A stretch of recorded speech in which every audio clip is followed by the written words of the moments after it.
පෞරුෂත්වය මන්දස්මිතය නිවැරදි තේරීම ගවේෂණය ශාන්තියේ නිදහස යථාර්ථයේ ගැඹුර සමග විලාසිතාවේ මිහිර අනුරාධ දේවා YouTube නාලිකාව. හායි බෝවන් අනුරාධ දේවා අද මේ කජු වගාවෙම නැත්නම් මේ අපි කැමට ගන්න රහ කජු වගාවෙම විශේෂ පර්යේෂණයක් එක්ක අත්වල බැඳ ගන්න යනවා. මේ ගහලා තියෙන මෙතනත් එහෙම බෝඩ් එකක්. කාබනික කජු ආදර්ශ වගාව නව ප්‍රභේද. ඒකේ ප්‍රභේද 1 2 3යි 4යි 5යි 6ක්ද කොහෙද තියෙනවා. නෑ නෑ ඒක හිතා ගන්න බෑ. අර පැත්තට 1 2 3යි එහෙම ගන්නත් පුළුවන්. ඔක්කොම අහගන්න වෙනවා. හැම දෙයක්ම අපිට අහගන්න වෙනවා. පර්යේෂණේ නියාමක චරිතයත් එක්ක කතා කරලා. කජු ගස් ඇස් දෙකට පෙනිපෙනි අපි හිමින් දැන් මේ හැන්ද රාසිගේ අවුවත් එක්ක මේ පැත්තට යන්න ලෑස්ති වෙන්නේ. කජු වගාවේ යෙදෙනවා නම් එහෙම පවතින ප්‍රභේද පරයා අස්වැන්න දෙන බොරොත්තු දෙන ප්‍රභේද ගැන දැනගන්න වෙනවා. හයි බෝවන්. හයි බෝවන්යි. මේ තමයි අරුණ ශ්‍රීකාන්ත අපේ පර්යේෂණ නිලධාරියා. අපි දෙන්න හුඟක් වැඩසටහන් මේ වෙද්දි කරලා තියෙනවා මේ පිළිබඳව කජු වගාව පිළිබඳව. හැබැයි ඒක ඇතුලේ අද තමයි ඔයා මේ රැට නිදි වරාගෙන මේ ගන්න ගැම්ම ඒකේ පරිචය ඒක එලි දකින්න වෙලාව. ඇත්තටම දැන් මේ කජු වලට ලංකාව ඇතුලේ ඔයා අත ගහන්න කලින් කවුරුවත්ම මේ පර්යේෂණ කළා තිබුණ නැද්ද? ඒක හුදේකලාව තීච් එකක්ද? ඔයා මේ ස්පර්ශ කරන්නේ නැත්නම් ඊට කලින් වෙලා තිබුණාද? නෑ ඇත්තටම අයියේ වෙලා තිබ්බා. ඒ කියන්නේ අපේ මහාචාර්යවරු ගණනාවක් මේ කජු සම්බන්ධව පර්යේෂණ කරලා තිබ්බා. මම ෆීල්ඩ් එකට එද්දිත් වැරයිටි 8ක් නිදහස් කරලා තිබ්බේ. හයි යීල්ඩින් වැරයිටි 8ක් නිදහස් කරලා තිබ්බේ. මොකද ලොකු කටුක අත්දැකීම් එක්ක තමයි ඒ කියන්නේ පර්යේෂණාගාරවල අඩු මේවා තියේදී තමයි ඒ 8ත් නිකුත් කරලා තිබ්බේ. එයින් පස්සේ තමයි මම ෆීල්ඩ් එකට එන්නේ. එතනින් යන්නේ ගොඩක් වෙලාවට මගේ මහන්සියෙන් සහ මගේ පිටිපස්සෙත් ඉන්න ටීම් එකක්ම. ඒ ටීම් එක මට උදව් කරනවා නිරන්තරයෙන් උදව් කරනවා මේ කාර්යය ඉෂ්ට කරගන්න. හරි. ඔන්න අපි සැකෙමින් දැනගත්තා. මේ එතකොට ගහලා තින්නේ WCC1. මොකද්ද මේකෙන් කියන මොකක් හරි කෙටි නමකින් අදහස් කරන්නේ? ඇත්තටම අයියේ පර්යේෂණාගාර පහසුකම් සහ මහාචාර්යවරුන්ගේ පහසුකම් අපිට ලබා දෙන්නේ වයඹ යුනිවර්සිටි එකෙන්. වයඹ විශ්වවිද්‍යාලය, වයඹ විශ්වවිද්‍යාලයයි ශ්‍රී ලංකා කජු සංස්ථාව එකතු වෙලා තමයි මේ පර්යේෂණ සිද්ධ කරන්නේ. ඒකෙදී අඳුනගත්ත වැරයිටි එකක් තමයි මේ WU කියලා කියන්නේ වයඹ යුනිවර්සිටි, CC කියන්නේ කැෂු කෝපරේෂන් කියන නම. එතකොට මේ වැරයිටි එක ඒම අඳුනගත්ත වැරයිටි එකක්. එතකොට වයඹ යුනිවර්සිටි එක තනිව කරන එකක් නෙමෙයි, දෙගොල්ලොත් එක්ක මේ වින් වින් ප්‍රොජෙක්ට් එකක් මේක. ප්‍රොජෙක්ට් එකක්. එතකොට ඒක ඇතුලේ මේ ඕගොල්ලෝ එළඹ ගත්තා වූ මේ න්‍යායන් මේ නීති රීති සමාන ප්‍රමාණයක් එක්ක වැඩ ටික කරනවා. කොහොමුණත් මව්බිමට තමයි මේව නිදහස් වෙන්නේ. ඔව් ඇත්තටම මේ ටීම් එක ඉන්ස්ටිටියුට් එක පැත්තකින් ඊට වඩා මේ ටීම් එක අය කියන්න ඕන ප්‍රධානම දේ තමයි අපි මේ කරතව්‍ය පටන් ගත්ත තැන ඉඳලා අද වෙනකන් ඉන්න මේ මහාචාර්යවරු අපි හරි එකතුයි. එතකොට අපිට මම වගේම මට රෑ 12ට ප්‍රශ්නයක් ආවත් මේ සම්බන්ධව මම කොයි වෙලේක හරි කතා කරලා අපිට මෙහෙම ගැටලුවක් තියෙනවා මොකද්ද කරන්න ඕන කියන එක අපි සාකච්ඡා කරගන්න අපිට වෙලාවක් කලාවක් නැහැ. එච්චර මේ ටීම් එකේ තියෙනවා මානසික බැඳීමක්. ඒක තුළ තමයි මේ ගමන යන්නේ. හරි. දැන් මම දැක්ක නිවුස් එක මේ වයඹ විශ්වවිද්‍යාලයෙන් වැරටි එකක් හොයාගත්තා කියලා මේ කවුරු හරි කියනවා. හරි. එතකොට මේ දැන් තමයි මට තේරෙන්නේ මේක මේ මිශ්‍රණයක් මේ සහ සම්බන්ධයක් මේකේ තියෙනවා මේ කොටස් දෙකක් ඇතුලේ කියලා. ඇත්තටම අනිවාර්යෙන්ම. හරි. එතකොට දැන් මේ තියෙන්නේ ඒ වර්ගෙම ගස් කීයක් මේ විදිහට මේ ලයින් එකට දාලා තියෙනවද? මෙතන දාලා තියෙනවා අය දිගටම දාලා තියෙනවා. ගස් 6ක් දාලා තියෙනවා. සමහරක් තැන්වලට යද්දී අපිට ඉඩ ප්‍රමාණය අඩු වුණා. අතර මේ ප්ලොට් එක මම දාන්න හේතු වෙන්නේ අපිට අභියෝගයක් කියනවා. මොකද්ද? දැන් කාබනික වගාවකට කජු කොහොමද ගේන්නේ කියන එක. එතකොට ඒක අපි පෙන්වන්න වෙනවා ගොවියට මේ කාබනිකව මේක කරන්න පුළුවන්. ගහක් වර්ධනය කරගන්න පුළුවන් අර මම කියන ලෙවල් එකටම කාබනික ගොවි තැනෙන් කියන එක. ඒකෙදි අපිට තියෙන්නේ අපි මේ හැමතිස්සෙම කතා කරන්නේ අපේ වැරයිටි ගැන. ඒතර අපිට අපි දෙන්නේ ගොවියට අපේ වැරයිටි. ඒතර වැරයිටි හැම එකක්ම කාබනික වගාවකට ගෙනාවහම ඒකේ කොහොමද ඒකේ ප්‍රතිඵලය කියන එක තමයි මේ පොඩි සරල ඒකකයකින් අපි පෙන්ලා දෙන එක තැනකට ගෙනල්ලා තියෙන්නේ. හරි. දැන් එතකොට මේ කොටසේ ඥානමය වශයෙන් දියුණු කරලා ගත්ත සද්ලක්ෂණ යහපත් දේවල් වල අඩංගුව ගත්තොත් එහෙම මේක වයසෙන් අඩුද අස්වැන්නෙන් වැඩිද ඔරොත්තු දීම වැඩිද මොකද්ද මේකේ තියෙන ගුණ? ඇත්තටම ප්‍රධානම අපි සලකා බලන්නේ නට් එකේ ක්වොලිටි එක. ඒ කියන්නේ ඇටේ කොච්චර ක්වොලිටි එකක් තියෙනවද කියලා. ඒ කියන්නේ ඒක හොඳට ඇතුලේ මදය පිරීලා තියෙනවද? ඒකේ පුහුලමේ රස කොහොමද? මේ වගේ අපි එක ගහක් අයියේ එළියට දාද්දි මේකේ කැරක්ටර්ස් 180ක් අපි බලනවා. මේක එක පාර මේකේ නට් එක දිහා බලලා ඒක කිලෝ ගාන බලලා අපි තීරණය කරන්නේ මේක එළියට දානවා කියලා වැරයිටි එකක් විදිහට. ඒතකොට මේක ලොකු ප්‍රොසෙස් එකක්. ඒක හරි සරල ප්‍රොසෙස් එකක් නෙමෙයි. ඒක අපි ඊට පස්සේ ප්‍රැක්ටිස් කරනවා අපේ ඇඩැප්ට් එක දේශගුණික කලාපවල මේකේ කොච්චර කොහොමද මෙයා පර්ෆෝමන්ස් කරන්නේ කියලා. ඊට පස්සේ තමයි එළියට මේ වැරයිටි එකක් නිකුත් කරන්නේ. තාම නිකුත් කළා නෑ මේවා. මේවා නිකුත් කරලා ඉවරයි. දැන් මෙයාලා පළ දරලා මෙයාලගේ වැඩ වෙන්නලා ඉවරයි. එතකොට දැන් වයස කොච්චර විතරක්ද මෙයාගේ? මෙයාට දැන් අවුරුදු 6ක් වගේ. අවුරුදු 6ක්. මේ අවුරුදු 6 ඇතුලේ ප්‍රශස්ත අස්වැන්නක් මෙයා දීලා තියෙනවා. ඇත්තටම. එතකොට මේ ඉන්න වර්ග 6ක් නේද මෙතන? වර්ග තියෙනවා අයියේ අපේ සේරම ප්‍රභේද තියෙනවා 13ක්. ඒකෙන් මෙතන තියෙනවා 11ක්. 11න් උස්ම කියන එකට ගත්තොත් එහෙම උඩින්ම කුළුනේ මුදුනේම ඉන්නේ මෙයාද නැත්නම් වෙන කෙනෙක්ද? නැහැ. WCC 1 නෙමේ අපිට දැනට අපේ වැඩිම ප්‍රමාණයක් අපි ව්‍යාප්ත කරලා තියෙන්නේ සහ වැඩි ප්‍රමාණයක් ඉල්ලුම තියෙන්නේ සහ ඒකේ ක්වොලිටි එක බැලුවොත් WCC 19 කියන එක. නමුත් දැන් ඊට වඩා එහා දැන් අපි 2025 දී නිකුත් කරා විජනිත සහ ශක්ති කියලා ප්‍රභේද දෙකක්. ඒ දෙක ඊට එහා අස්වැන්නක් දෙනවා. සාමාන්‍යයෙන් අපි කියන්නේ මේ පරණ වැරයිටි වල කිලෝ 10. ඊට පස්සේ අපි 2020 දී නිකුත් කරනවා කිලෝ 15 20 අතර දැන් 2025 දී නිකුත් කරන වැරයිටි එක කිලෝ 25ට වඩා 20 25 අතර. 25 අතර. ඒ කියන්නේ වයස කීයේදීද ඒ අස්වැන්න දෙන්නේ? සාමාන්‍යයෙන් අවුරුදු 15 ඔප්ටිමම් yield එකේදී. ඒ කියන්නේ හොඳම තාරුණ්‍ය අවධියේදී තමයි මේ ඒ ගහේ ඒක හම්බ වෙන්නේ. අපි ඒක ඇවරේජ් එකක් විදියට දෙන්නේ. නමුත් ඔය කියන කිලෝ ප්‍රමාණයට වඩා බොහෝ සෙයින් වැඩි වෙන්න පුළුවන්. කිලෝ ගාන මේක ඇවරේජ් එකක්. මේක WCC 5 කියන එක තමයි මේ දැන් දෙවනියට තියෙන්නේ. ඒකේ විශේෂ ලක්ෂණයක් තියෙනවද? විශේෂ ලක්ෂණය මේ හැම වැරයිටි එකකම අය විශේෂ ලක්ෂණය තමයි මේකේ නට් එකේ ක්වොලිටි එක. කියන්නේ සහ කිලෝ අපි අවුරුද්දකට ගන්න කිලෝ ප්‍රමාණය. මේ හැම වැරයිටි එකකම කිලෝ ප්‍රමාණය මේ WCC 5 එක මේ කියන්නේ පරණ අපි නිකුත් කරපු වැරයිටි එක මේකේ සේරම කිලෝ 10ට වඩා වැඩිපුර අපිට ගන්න පුළුවන්. එතකොට 13ත් එහෙමයි. 13ත් ඒ වගේ. 13න් පස්සේ අපිට පුළුවන් 19ට යන්න. 19. මං කිව්වේ අර 19 වැරයිටි එක තමයි අපි දැනට ව්‍යාප්ත කරලා තියෙන වැඩිම ව්‍යාප්තියක් තියෙන්නේ. මොකද අපිට වැරයිටි එකක් හොයා ගන්න එකම ඒක රිසර්ච් එකක් කරලා ඒක පේපර් එකක් දාලා ඒක එතනින් නතර කරන්න බෑ. අපිට වගකීමක් තියෙනවා ඒක ව්‍යාප්ත කරන්න. ඒක මිනිස්සු අතරට ගෙනියන්න ඕනේ, ගොවියා අතරට ගෙනියන්න ඕනේ. ඒ ගෙනිහිල්ලා අපිට වැඩිම ඉල්ලුමක් සහ අපි වැඩිම නිෂ්පාදනයක් කළා තියෙන WCC 19. මේකෙන් සාමාන්‍යයෙන් කොච්චර හෙක්ටයාර් ප්‍රමාණයක් විතර දැන් මේ ලංකාව ඇතුලේ මේ පැල කළා ඇද්ද?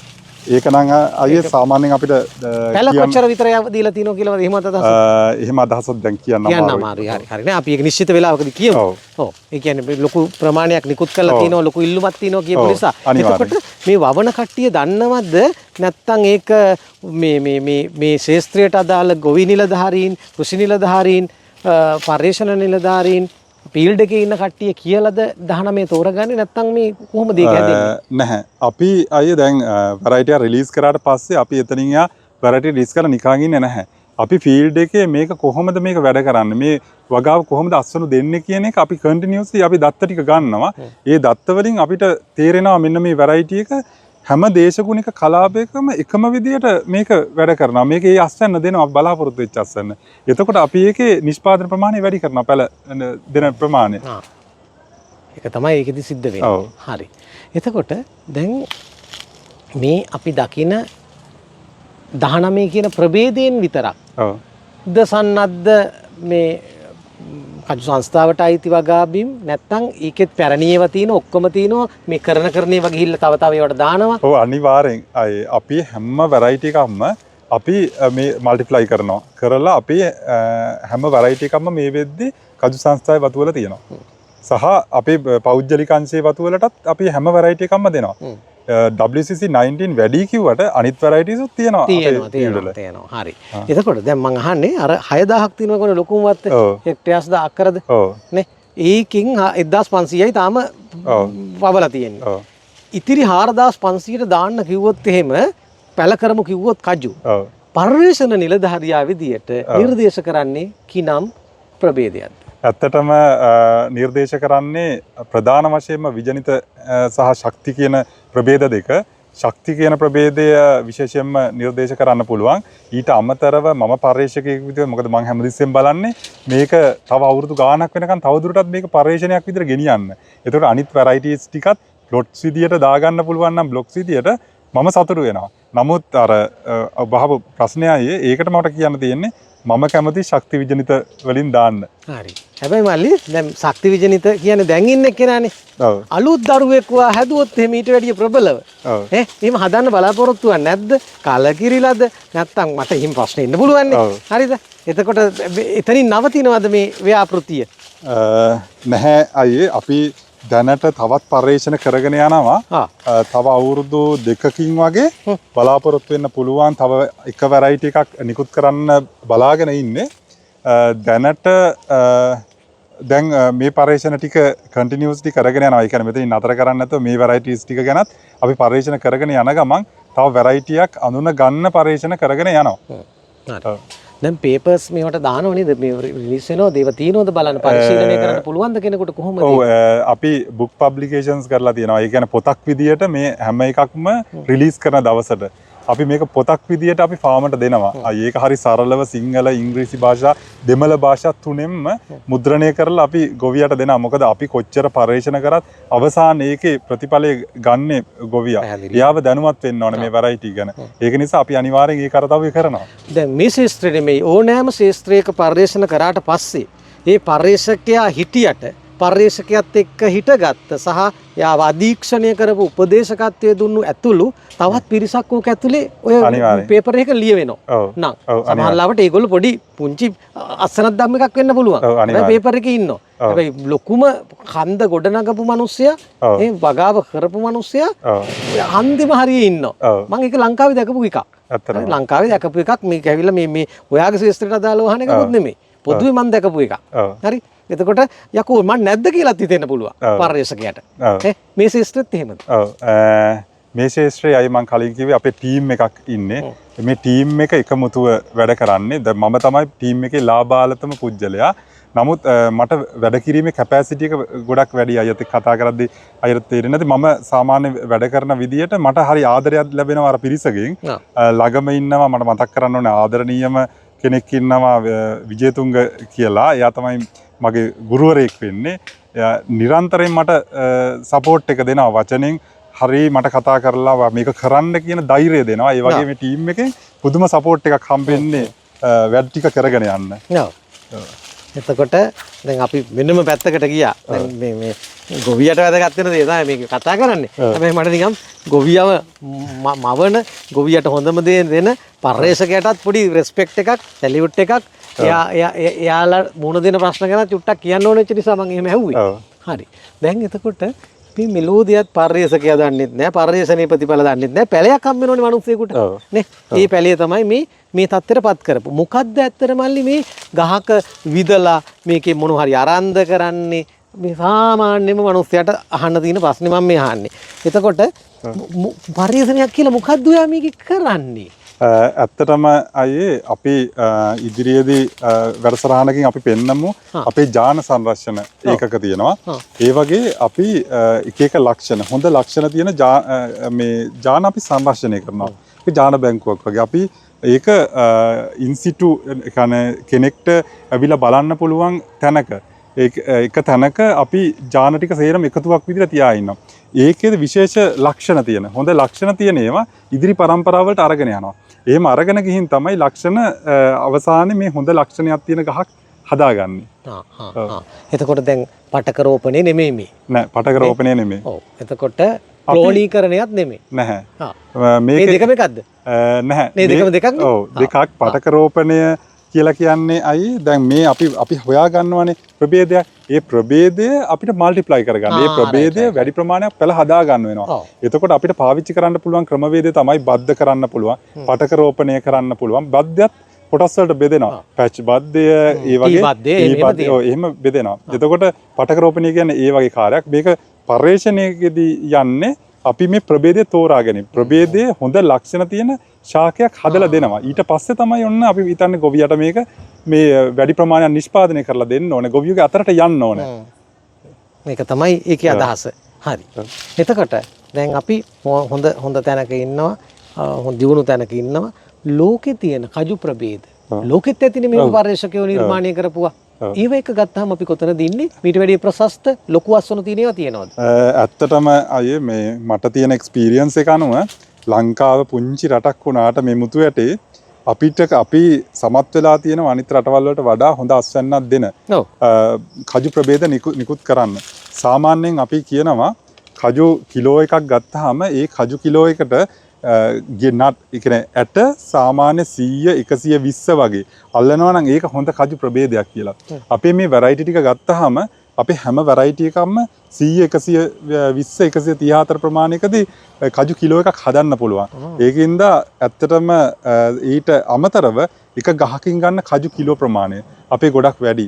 ඒක නිසා පුංචි රටක් වුණාට අපි පර්යේෂණ පැත්තෙන් ගොඩක් ඉහළයි ඉන්නේ. ඇත්තටම සතුටින් කියන්න ඕන. ඒකට පොඩි අප්පුඩියක් ගහන්න ඕන. බොහොම ස්තුතියි. ඉස්සර ඉතිහාස ගොඩනගපු අයටයි මේ මොහොතේ ගොඩනගන අයටයි අනාගතේ ගොඩනගන්න ඉන්න අයටයි. අනිවාර්යෙන්ම. දැන් යුනිටි එකක් තියෙනවා කියන්නේ. ඒකට පර්යේෂණයට දායක වෙන ආචාර්ය මහාචාර්යවරු ඉඳලා ඇති. ඊට පස්සේ ස්ටුඩන්ට්ස්ලා, ශිෂ්‍යයෝ, විද්‍යාර්ථීන්, ඡාත්‍ර ගණය. ඒගොල්ලොත් ඉන්නවනේ. ඔව් අනිවාර්යෙන්. ඊ අලුත් ජෙනරේෂන් එකේ. ওই ජෙනරේෂන් එකට හරිද? ඒකට හරියට මිනිස්සු බයිනෝ. මම එහෙම කාටවත් බනින්න කැමති නෑ. හරි. මේ ඔයා බනිනවද නැද්ද කියලා නෙමෙයි මං කියන්නේ. ඒගොල්ලන්ගේ ධනාත්මක ලක්ෂණ හෝ මේකට තියෙන ප්‍රභාත්මක පෙළඹීමක් ඒගොල්ලන්ගේ තියෙනවද කොහොමද? දැනට අයේ මේක ගැන දැනුවත්කම නැති නිසා දෝ මේකට තියෙන කැමැත්ත සහ මේක මොකද ගොඩක් මහන්සි වෙන්න ඕන දෙයක්. මොකද මේ ගහක් අවසාන නිෂ්පාදනය කරනවා කියන්නේ මේ ගස් අතර අයියා හිතන්න අපි කැරක්ටර්ස් මේක 180ක් විතර බලනවා. එතකොට මේ එක ගහක බලලා බෑ. ඒතර වැරයිටියක් නොවන ඒ කියන්නේ ලොකු ෆීල්ඩ් එකකින් ඒ හැම ගහකම අපි බලන්න ඕනේ. එතකොට මම අයියරත් පේනවා මේ දැන් වර්ෂාව ලැබෙන නිසා මේ ටිකේ ගස් අතර රස්නේ නැහැ. නමුත් වර්ෂාව නැති කාලෙට මොකද මේ වියලි කලාපේ මේ කටයුතු කරන්නේ. හරිම දුෂ්කරයි එක ගහකින් කැරක්ටර්ස් ලොකු ප්‍රමාණයක් ගන්න ඕනේ. එතකොට මේ ෆීල්ඩ් එකට තරුණ පිරිසක් ඇවිල්ලා තරුණ කෙනෙක් ඇවිල්ලා ඒක ආසාවෙන් කරන නැඹුරුතාවය අඩුයි. හැබැයි මම දකින දෙයක් තමයි අර පරණ හිටිය මහාචාර්යවරු අදටත් ඇවිල්ලා ගස් අතර ඕන තරම් වෙලාවක් රැඳිලා ඉඳලා අපිත් එක්ක හරි සතුටෙන් ඒක හුවමාරු කරගන්න පුළුවන් හැකියාව තියෙනවා. මම ඉල්ලන්නේ තරුණ පිරිසට මේවා ආසාව ඇති කරගන්න ඕනේ. කවුරුණත් කෙනෙක්ට ආසාව ඇති කරගත්තොත් ඒක කටුකයි කියලා තේරෙන්නේ නැහැ. ඔව් ඇත්ත. හරි. දැන් ඊළඟ එක තමයි පිරිසක් එක්ක වැඩ කරනකොට නිතරම සොයා ගන්න දේ සොරකම් කිරීමේ විභවතාවයක් තියෙනවා. හරිද? තමන් ගොඩනගන එක නෙමෙයි. කොතනින් හරි ඒක දැහැ ගැනීමේ හැකියාවක් තියෙනවා. ආරක්ෂිත බව පිළිබඳව ප්‍රශ්නයක් තියෙනවා. හරි. ඩේටා කලෙක්ෂන් එකක්. ෂිෆ්ට් වුණොත්. කවුරු හරි ගත්තොත්. ඒ ගත්ත එක මතින් විතරක් පර්යේෂකයාට වරදින්න පුළුවන්ද? පර්යේෂණේ නවතින්න පුළුවන්ද? ඇත්තටම එහෙම අවස්ථා අපිට දකින්න ලැබෙනවා. අපිටත් ඒ වගේ අත්දැකීම් වලට මුහුණ දෙන්න ලැබෙනවා. එහෙම දත්ත පර්යේෂකයා විසින් තමයි දැන් දත්ත ගන්නෙ නම් ඒ පර්යේෂකයා දැන් මේ වගේ වැරයිටි රිලීස් කරන එකක් හෝ මේ වගේ ගැඹුරු පර්යේෂණයකදී දත්ත ටික විතරක් අරගෙන අවසානයේ ප්‍රතිඵලයක් තව කෙනෙක් දෙනවා නම් ඒකේ නිවැරදිතාවය ගොඩක් අඩුයි. මොකද මේක දත්ත මත තමයි රඳා පවතින්නේ. නමුත් දත්ත ගැන දන්න කෙනා වෙන්න ඕන මේක කටයුතු කරන්න. ඒකෙදි ගොඩක්ම මුහුණ දෙන දැන් ලෝකේ පර්යේෂකයෝ මුහුණ දෙන ප්‍රධාන ගැටලුවක් ඕක. නමුත් ඒකෙදි මම දකින දේ තමයි පර්යේෂකයා විසින්ම ඒ කටයුත්ත ඒකේ ඇනලිසිස් පාර්ට් එක සහ ඒ කටයුත්ත කරනවා නම් ඒකේ පුදුමාකාර දෙයක් අවුට්පුට් එකක් එළියට දෙන්න පුළුවන්. හරි. හුඟක් දේ කතා කරා. අවසාන වශයෙන් ගොවියාට දෙයක් කියමු. හරි. කජු කන කෙනාට නෙමෙයි. කජු වවන කෙනාට. අනාගතය ඒගොල්ලන් බලන් ඉන්න. හරි. ඒගොල්ලෝ බලන් ඉන්න අනාගතය දීප්තිමත්ද? ඒගොල්ලන්ගේ ගස්වල පළ බර වෙයිද? ඔරොත්තු දෙයිද? මොනවද ඒගොල්ලන්ට දෙන්න පුළුවන් අපේක්ෂාව හෝ බලාපොරොත්තුව? ඇත්තටම මේ දවස්වල මට කියන්න තියෙන්නේ අපි ගොවි පළකට ගියොත් ෆාම් එකකට ගියොත් අහන්න තියෙන දෙයක් තමයි මේ වර්ෂාවත් එක්ක මේ ගැටලුවට මේ වර්ෂාව වැඩිවීම වියලි කලාපේ මේකට විසඳුමක් තියෙනවද කියන එක තමයි අහන්න තියෙන්නේ. ඇත්තටම මේ දවස්වල මම පර්යේෂණ පටන් අරගෙන තියෙනවා මේ වර්ෂාවේ මේ තියෙන ගැටලුවත් එක්ක අපිට ගොවියට හොඳම දෙයක් දෙන්නේ කොහොමද කියන එක ඉදිරියේදී තව අවුරුදු දෙකක් හෝ තුනක් ඇතුළත මට අලුත් දෙයක් දෙන්න පුළුවන් හැකියාව තියෙනවා. ඒක නිසා බලාපොරොත්තු ඇති කරගන්න කජු වගාවෙන් ඈත් වෙන්න එපා. මොකද කජු වගාව කියන්නේ ඇත්තටම ගොඩක් ලාභ ලබන්න පුළුවන් ක්ෂේත්‍රයක්. මේ ටිකේ ඔයාලට වර්ෂාව නිසා කලකිරිලා නම් ඉන්නේ. මේ කජු වගාවෙන් ඈත් වෙනවා වෙන වගාවකට යනවා කියලා. එහෙම වෙන්න එපා. පොඩ්ඩක් රැඳිලා ඉන්න. ඔයාලට ඉක්මනටම පර්යේෂණ වලින් ප්‍රතිඵල ගෙනල්ලා දෙනවා. මේක රැඳිලා ඉන්න. එතකන් රැඳිලා ඉන්න. ඔන්න දුන්නා ඔබට අවස්ථාව. එහෙමනම් බොහොම ස්තුතියි. ජය වේවා. පර්යේෂණ සාර්ථක වේවා. මේ කජු වගාවට දීප්තිමත් හොඳ කලක් උදා වේවා කියලා අපි ප්‍රාර්ථනා කරනවා. බොහොම ස්තුතියි.